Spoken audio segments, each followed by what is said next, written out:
Mũthenya wa ira nĩ kũragĩire na njatũkano nene mũno ya kĩbiacara gatagatĩ-inĩ ka Dama wa Mobile Spares na Boni wa Dama Mobile Spares, kũrĩa tũronire Boni a rebrand nduka ĩyo ya Dama na arakĩmĩhe rĩtwa rĩngĩ arakĩmĩta Danmas Mobile Spares, kũrĩa arakiugire rĩu nĩ erũgamia eta mũndũ kĩũmbe. Na thutha ũcio nĩ tũronire Bishop wa kanitha wa JCM Bishop Ben ekinya kũu mena mũtumia wake na gĩkundi gĩothe kĩa JCM na kĩa Brotherhood gũkĩrathima wĩra ũcio mwerũ wa Boni. No tũtinona Dama aria kana andĩka ũndũ kũrĩa nenda-inĩ cia ũkinyanĩria, na ona ndanekinyia kũndũ kũu gũ congratulate brother yake, kũrĩa andũ maragĩcensire ũndũ ũyũ noga Dama ndanakenio nĩguo. Na rĩu maũndũ marĩa marĩkĩtie kumbũranio nĩ atĩ maũndũ maya marekirwo Dama ataheanĩte approval ĩyo, ũndũ ũrĩa wacũngĩrĩirie gĩcanjama hwa-inĩ wa ũmũthĩ. Na itanakwĩra gĩcanjama kĩrĩa gĩathiĩ na mbere, no ngũheo na gĩtĩo mũthikĩrĩria witũ wĩtĩkĩre gũ subscribe channel ĩno itũ, gũ comment na gũ share nĩgetha ũgakoragwo wa mbere kũmenya marĩa tũrakũmathĩra o ũrĩa tũragĩkũmathĩra marĩ mahiũ. O ta ũrĩa mũkĩũĩ, Dama wa Mobile Spares na Bishop wa kanitha wa JCM Bishop Ben mationanaga ritho kwa ritho, thutha wa Dama hĩndĩ ĩrĩa akĩrikire atĩ makĩrĩ na thiriti ya kĩwendo. No ona thengia wa Dama gũkorwo mahĩtanĩtie, brother yake Boni no athire na mbere na gũthiĩ kanitha ũcio wa JCM. Na rĩu Purity Macharia nĩ arĩkĩtie kũhithũria kĩrĩa kĩrathire na mbere gatagatĩ-inĩ ka Dama wa Mobile Spares na brother yake ũrĩa ũgĩtagwo ta Boni, na arathire mũtambũrũko-inĩ wake wa Facebook na kũrekereria marĩa maragĩthire na mbere. Araugire ũũ: Now I have been holding on this tea for long. How would you feel if your blood brother, someone you have supported for 7 years, held his hand, uplifted him, uses your enemies to fight you?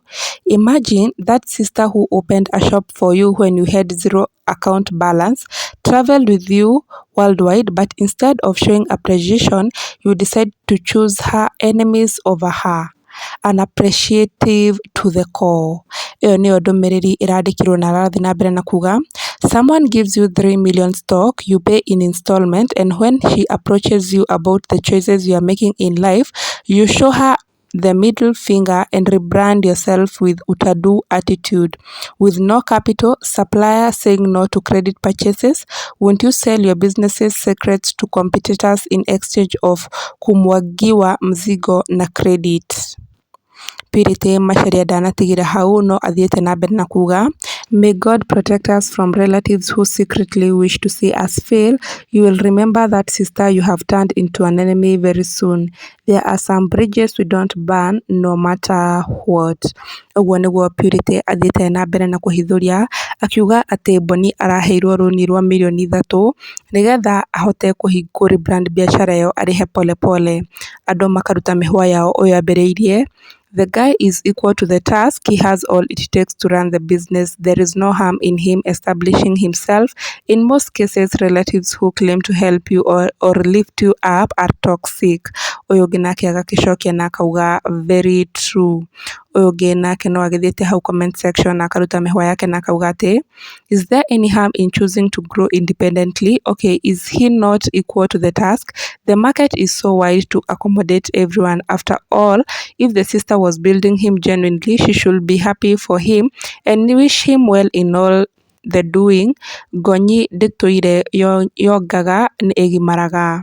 Ũcio nĩguo akiugĩte atĩ Dama agĩrĩirwo gũkenerera success ya Boni angĩkorwo akĩmũteithagia genuine.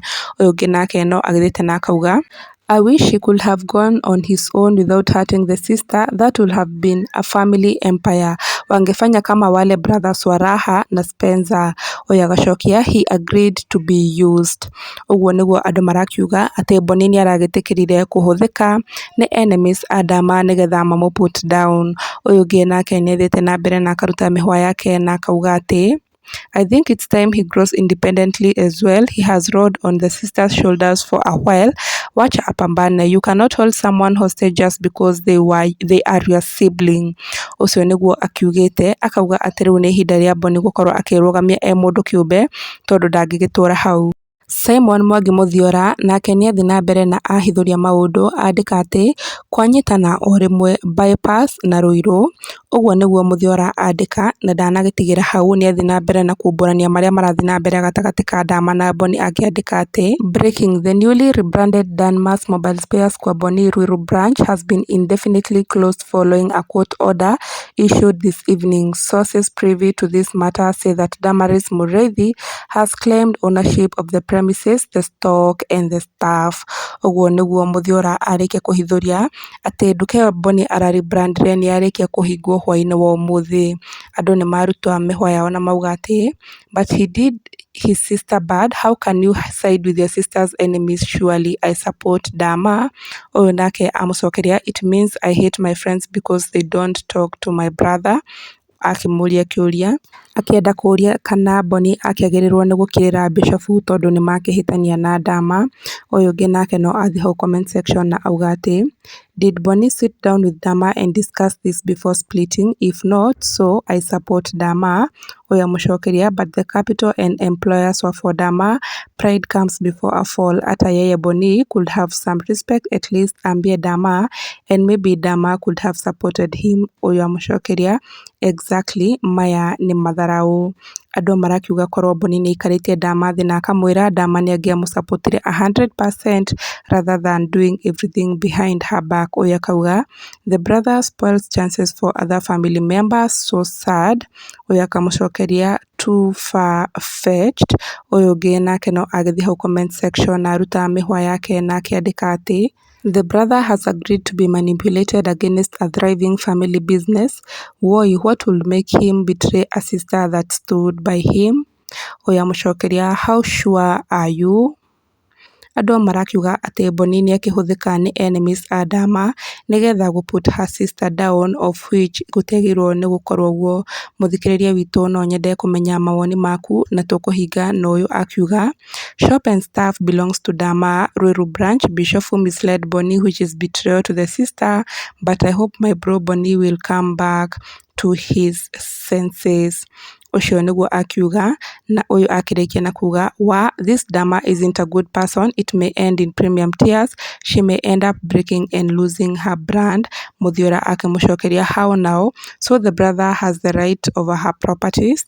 Ũguo nĩguo akĩmũria na no nyende kũmenya mawoni maku hau comment section megiĩ Ndama na Boni gũkorwo split business wise, kana Boni nĩaragĩkire ũndũ mwega wa kũrebrand biacara ĩno behind her sister's back, no na arathiĩ na mbere na areta Bishop na aramĩrathima.